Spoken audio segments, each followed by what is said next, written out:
Hi everyone, today we are joined by Said Mohamed Marandi, a professor at Tehran University and also a former advisor to Iran's nuclear negotiation team. So welcome back to the program. Thank you, Glenn. Thank you very much for inviting me. So it seems that, well, at least before we started, you mentioned that the government in Iran does not think that this war is likely completely over and they're preparing for a possible round two. And it's, again, I think there's reasons to suspect that Israel is not completely done.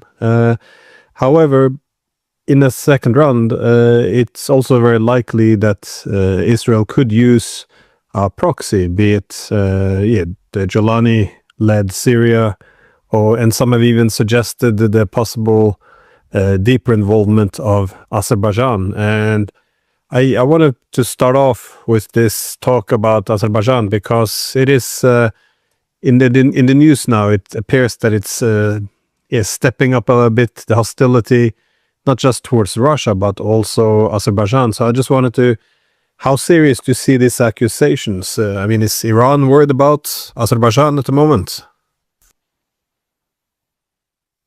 The Republic of Azerbaijan is a problem because it has a very close relationship with the Israeli regime.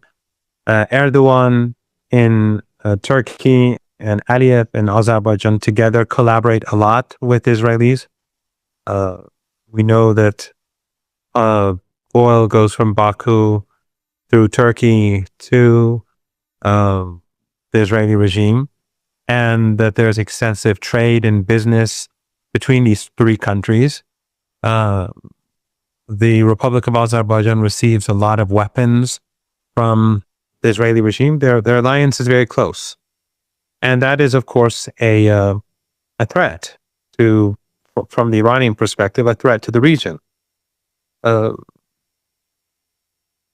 Azerbaijan is also very vulnerable because it is a small country. It is sandwiched between Iran and Russia, and it is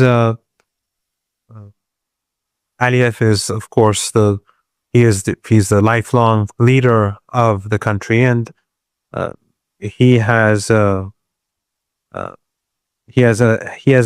history of being very unpredictable. At some point, Iran was actually assisting him during the very difficult days of the country. But later on, the Americans convinced him to shift away from Iran, and he did so. Now it is believed that he is actually supporting the Israeli regime in its aggression against Iran. There is it's a widely held belief among ordinary Iranians, especially those who live near the border, that drones fly from the Republic of Azerbaijan into Iran and attack targets, including targets close to the Republic in Iran's province of Eastern Azerbaijan and Ardabil and the northern provinces, and even Tehran. So things are becoming more tense. The Iranians, of course, want a peaceful Caucasus. We want our neighboring countries to live in peace because it's in everyone's interests. In the Persian Gulf region, even though all of these Arab family dictatorships are bound to the United States, but Iran doesn't want to expand the war to these areas because it's in no one's interest. It's not in Iran's interest. It's not in anyone else's interest. But if the Iranians feel that Baku is insisting on continuing this sort of cooperation with the Israelis to the detriment of the Iranian people, then I think we'll probably see a shift. We'll see a shift in Tehran's position towards Aliyev, and that could be dangerous. Dangerous for him. the popular mood in Iran is very negative towards him. And I think he underestimates how angry people in the northern provinces are, especially provinces near Azerbaijan, the Republic of Azerbaijan. So we'll have to wait and see. But President Pezeshkian was there yesterday, and I think it's clear what he was trying to do. He was trying to, because there was the ECHO conference where heads of state from ECHO members were participating, and I'm sure that he told Aliyev Iran's concerns and tried to open the door to him to say that, look, you can have the opportunity for better relations, and you can also risk bringing about grave difficulty for yourself. So I think that's where we stand right now with Aliyev. Yeah, well, for the Europeans and Americans, Azerbaijan always had that important position, because if you want to reach the East, and especially then Central Asia, and you want to avoid both the Russians and the Iranians, this energy corridor, if you can bring in Azerbaijan into your orbit, then not only do you access the Caspian, but you can also then extend into Central Asia, which is always in the thought in terms of this new great game as it was. But no, it's probably a wise idea to, well, given that it is sandwiched between Russia and Iran, it's probably a good idea to offer the carrot as well, in order not to trigger a security dilemma. But in terms of Syria, though, there's also chatter now about the possibility of Trump is removing sanctions on Syria.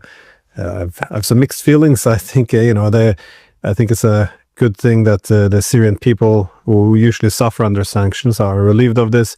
On the other hand, this is seems to be a preparation stage to bring Giuliani's Syria more into the U.S. orbit and align policy interest. And could this mean Syrian involvement in a future attack on Iran? Well, one thing that I think going back to the Republic of Azerbaijan, and that is that Mr. Aliyev, I think, misreads the current situation in the world. In the 90s, when he, at the orders of the United States, under pressure from the United States and the Europeans, when he distanced himself from Iran, that was at a time when the United States was the global superpower. That's when the United States was the hyperpower. And Europe, of course, as the close ally of the United States, was empowered as a part of that empire. But the world has changed, and the protective umbrella of the United States for Aliyev or the Europeans is not very impressive. And so, unless he rethinks his foreign policy and looks carefully at the map and what's happening in the world around him, then there could be significant trouble ahead for his country, especially, as I said, it's a small country, very dependent on oil and gas, and it does not have the ability to resist a power like Iran. And its population, a large part of the population is very sympathetic towards Iran. Most Azeris are Iranian, and he is of course, he suppresses religion in his country, and that makes him very unpopular. Many religious leaders, almost all the key religious leaders in the country, are in jail or are under some form of house arrest. And of course, his alliance with the Israeli regime, as this Holocaust is being carried out in Gaza, and as the slaughter is being carried out in Lebanon or the West Bank, the killings in Lebanon and the West Bank continue, that creates anger among the general public, as it does across the region and beyond when people see their governments cooperating with with Netanyahu and his regime. So that is an issue that that I think in the days, weeks, and months ahead will have to be addressed in Baku in one form or another. But Syria, I think it's a different case, Glenn. I think Syria is, of course, the sanctions should have been removed a long time ago. These sanctions are barbaric sanctions against any people anywhere in the world. Can only be imposed by regimes that have no sense of humanity, whether it's Cuba or Afghanistan or Yemen or Syria or anywhere else. Sanctions are for targeting ordinary people. There's that is the objective. To say otherwise is just to be deceptive. When they say they're targeting the government or what they like to call regimes, that's just to justify what they're doing. But the objective is to harm ordinary people. It's a war. It's a form. It's just like bombing people, but it's a silent form of murder. So that obviously is something good. The Americans shouldn't be thanked for it. They haven't. It's like the Israelis carrying out a ceasefire in Gaza. Let's say no one should thank the regime for it if they actually do have a ceasefire. But I think Syria is falling apart. I mean, Jolani or Shara or whatever they'd like to call him, he is not going to be able to do anything positive for Syria, and I don't think that's his intention. The different groups that are aligned to him or deeply divided. There are deep differences between them. There are many thousands of foreign fighters as well. And many of these Salafists and Wahhabis, they have their own agenda. And Syria is a destroyed country. The Israeli regime, after the fall of President Assad, they went and destroyed the country's infrastructures. They've occupied key territories. And Shara is desperate. He's more interested in killing his own people or attacking the borders of Lebanon than he is to put pressure on the Israeli regime militarily and push them out of his territory. And the Israeli regime is overstretched as it is. And if there's a moment in which he could put pressure on the regime, it is now, because they mobilize everywhere and they're waging war everywhere. But he has no intention to do so. And this is something that the Iranians were predicting from day one in 2011, when Qatar and Turkey and others were supporting this dirty war on behalf of the Americans and the Israelis. The Iranians were saying from the beginning that the objective is to destroy Syria, to bring a regime to power that is obedient to the United States. And that's basically what's now happened. And many of those who supported this dirty war, I think, are waking up to the reality, except for a segment of people who have been so deeply brainwashed by Qatar and Saudi Arabia and Salafists and Wahhabis, the sectarian, racist sort of people that will never change their mindset. Except for them, everyone else has recognized by now what is really going on in Syria. But I don't think that's going to do the United States any good, because the more Shara or Jolani tilts to Israel, the stronger the resistance becomes. Because what the United States and the Israelis and their regional allies, like Erdogan, Qatar, and others, succeeded in doing in the past was use sectarianism to divide the region. And that's how they weakened the resistance. But now, I think after what we saw in Lebanon, what we saw in Yemen, and the war against Iran, people across the region recognize the role that the resistance and the axis of resistance plays in supporting the people of Gaza. And if Shara or anyone else but Shara in particular, makes more moves towards normalization, then more people are going to join the resistance. Those who've been opposed to the resistance because they believe the sectarian and the other narratives used against the resistance, that they're going to shift. So, I've always said that the closer any countries grow to Israel, the less popular they become, and the less legitimate they become in the eyes of their own people. The only country that can get away with this sort of thing is a country like the Emirates, because the Emirates is a police state. They are so carefully monitoring everything that happens that no one in the country is going to say anything. Most people in the Emirates are foreigners. They are indentured servants, sort of like any slave sort of people.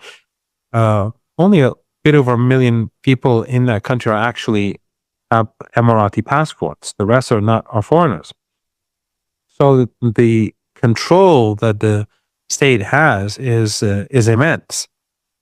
But other countries, they are always facing grave difficulty. The situation in Jordan is not good. The situation in Syria, not good.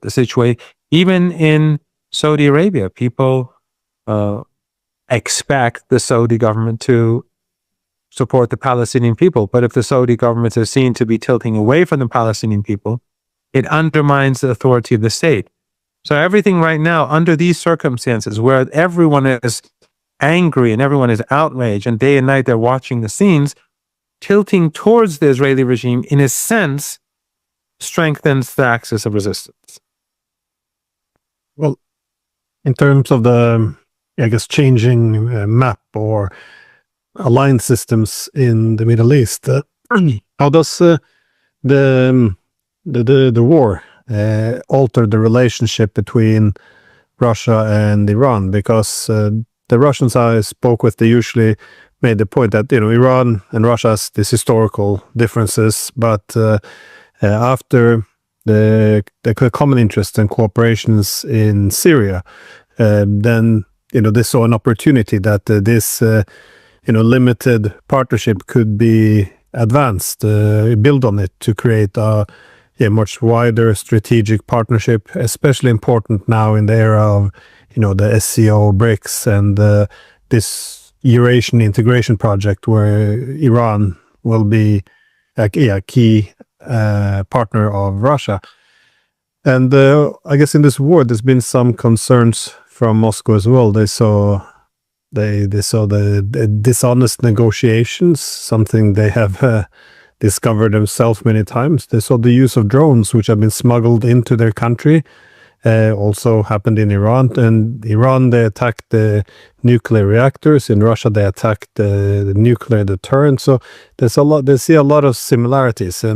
But I also hear that to what extent has there not been more integration? And they often point towards Iran, saying that there's still a lot of distrust towards the Russians in Iran. I guess for good reasons. You can go through the 19th century, or there's been plenty of wars. So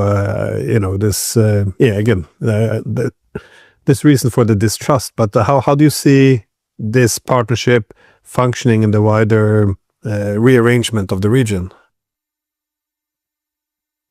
Well, I've always been a supporter of Iran-Russian relations. I think I'm known for that in Iran long before it became more popular. So, I want to say that first, so that your viewers recognize where I'm coming from. The Iranians and the Russians, of course, I don't want to go into history, but Syria, since Syria, the two countries began to work more closely because both of them were concerned about the Takfiri extremists. These are tools that the United States and NATO have been using for decades, whether in Afghanistan or Pakistan, whether in Libya or in Syria, and now more recently in Iran. We saw that these Zionist collaborators inside Iran, many of them were the Salafi, Wahhabi, Takfiri, ISIS, Al Qaeda, that sort of people. They're not one single group, but a lot of them come from that sort of background, whether they're so-called refugees or the illegal immigrants or undocumented immigrants, whatever term you'd like to use, or whether they were Iranian. A lot of them had that sort of background. So, and they, of course, as in Syria, they collaborate with the Israeli regime very easily. Now, in Syria, the Iranians, when East Aleppo was liberated from these extremist groups, the Iranians wanted to finish the job in Idlib, but the Russians wanted to do a deal with Erdogan.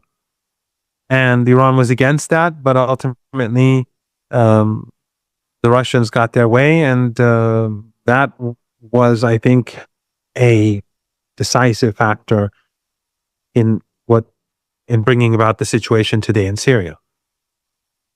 Also, in the Caucasus, the Iranians had different policies than Russia, and today I think the Russians are beginning to see that Iran was probably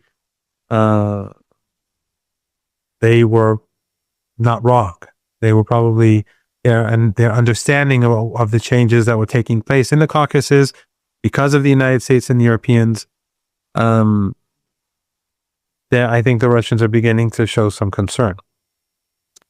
But I think while Iran-Russian relations have improved a lot, and they have a very strong partnership in different fields, I think the key issue right now is that Russia has 2 million Russian speakers in Israel, in Palestine. And that is a very complicated issue for the Russians. So I think, just to put it very carefully, I think right now if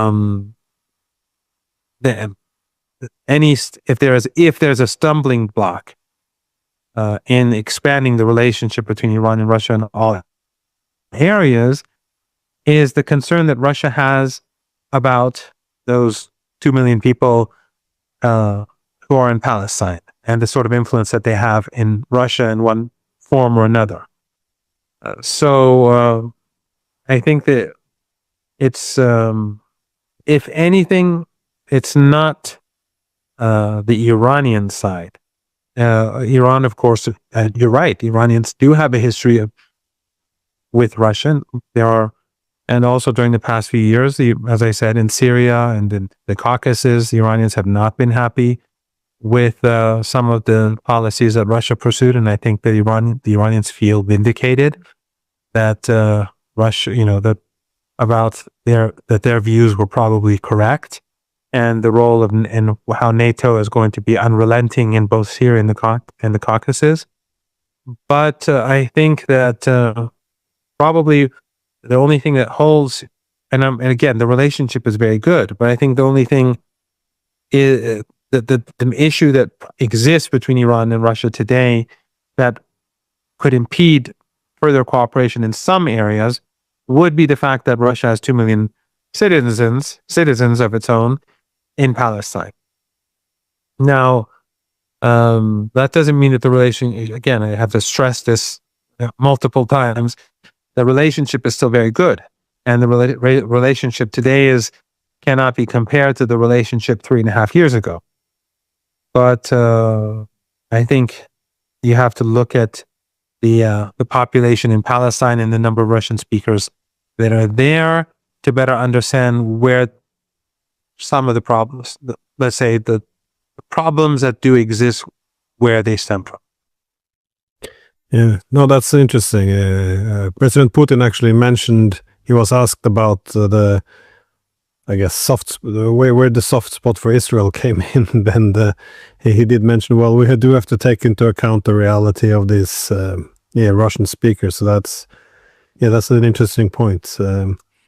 Well, I also want to ask, so maybe it's very specific, but on in terms of the possibility of this war restarting, we see that Trump has been really specific on one word over and over again. He keeps saying we obliterated the Iranian nuclear program, and he even went after CNN saying we have to use the right word, obliterated. There's nothing left. And people have interpreted this in many ways. Some see it as merely being his usual, narcissistic, self-congratulatory, I did it, not the greatest strike in history.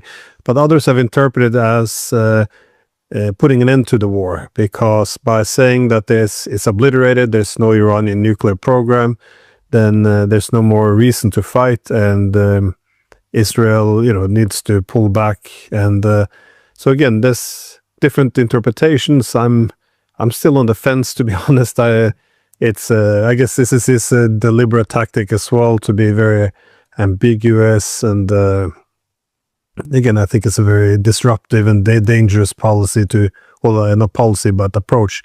But to be this ambiguous. But how do you interpret this? This whole, we obliterated the Iranian nuclear program. I don't think that these two interpretations are mutually exclusive. And I think that it's probably a combination of both. Although I have no way to assess whether either the Americans and the Israelis and the Europeans, they're carrying out lots of cyber attacks in Iran. And so the Iranians, every time when these attacks become very heavy, they slow down the internet and to protect the country until they're able to deal with the attack, and then the speed goes back to normal. So over the past 3-4 days, it's been like that a lot. So should I continue? Yes, you were saying that it's probably a combination of the both, and then it froze and went away. Yeah, so I think it's a combination of both, and that Trump he does not want to any conflict with Iran, because he knows it's not going to end well for the United States or for the world or for anyone. But also it is that narcissism there too. So I think it's probably a combination of both. In fact, I think I'm sure you recall earlier Trump spoke about Netanyahu and his problems with the judiciary, and he was saying that they should leave him alone, and he's a great leader, and I think, and this is just my personal interpretation, it may be wrong, but I think that the reason why Trump wants to support Netanyahu and to put pressure on the opposition to Netanyahu is possibly because he wants Netanyahu to feel more secure, so that Netanyahu will not continue expanding war. Again, I may be completely wrong, but I think because I don't see why someone like Trump would have to invest so much in this genocidal monster, because it destroys the U.S. image even further across the world. Although there's not left for the image of the United States. But I think maybe, I'm not saying that Trump is any better than Netanyahu, but the point is for him to invest in this individual so much to the detriment of the Netanyahu's opposition inside the Israeli regime. I think it may have to do with the fact that Netanyahu, one of the reasons why Netanyahu constantly engages in war and creates crises is because he wants to stay in power, because he wants to stay out of jail, and he needs these crises. So maybe I was thinking that Trump is saying leave Netanyahu alone to the Israeli political establishment, so that maybe Netanyahu would calm down and put the United States under less pressure, Trump under less pressure to and ease tensions in the region. But again, this is just personal speculation. I have no evidence for this whatsoever. Yeah. Well, it could be the case, but do you see, sorry, just as a last question, do you see any signs that the war could return anytime soon, or is it so far, so far so good, I guess?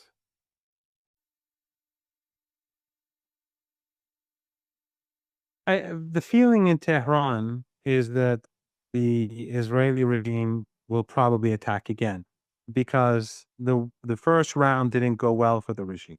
In fact, it strengthened Iran, even though it was on day one, Iran was badly hurt. Many senior commanders were murdered and martyred. And of course, you had all these terrorists and these Takfiri terrorists inside Iran carrying out sabotage. So day one was very bad for Iran. But then after, I think, 14 hours, when the missiles and drones began to hit Israel, we saw gradually the tide turn after a couple of days. That was becoming increasingly clear. And by the end of the war, on day 9, 10, 11, it was clear that Netanyahu was in trouble.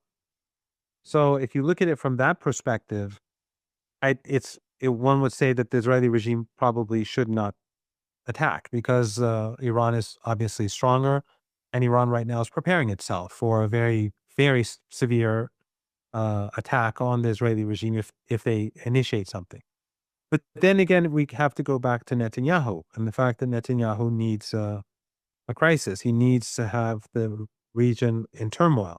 And so it is quite possible that he and his allies will, and quite probable in the eyes of many here, that they will strike again. And, one of the things that happened in this 12-day war is that one major myth was busted. And that was the myth that we've seen in the West for well over a decade. And that is that they've always been saying that Iran is a house of cards. It can easily collapse. All we have to do is give it a push. That's what we've been hearing in American think tanks for a very long time now. And this war, they murdered so many senior Revolutionary Guards officers and generals that based on that assessment, the country should have collapsed. But it didn't. And the country, the population rallied behind not just the state and the leader, but the guards themselves. And I think that destroyed the myth that Iran is somehow inherently weak. In fact, I think it shows the opposite. It shows how strong Iran is, that you can kill so many of its leaders, but nothing will happen, and people will come to the streets in support. So I would argue vigorously that Iran has emerged stronger as a result of this war, and much more popular across the world as well. And so I don't think it's smart for the regime to attack. But I think the expectation in Iran is that Netanyahu, who every day is violating the ceasefire in Lebanon, despite the fact that the Western countries are guarantors, and he tore up the ceasefire agreement with Gaza alongside Trump. So the expectation in Iran is that he will carry out an attack, but this time around, the Iranians are far more prepared, and the plan is to strike the Israeli regime much harder. Well, Professor Marandi, as always, thank you for letting me pick your brain, and stay safe. Thank you very much, Glenn. You stay safe too.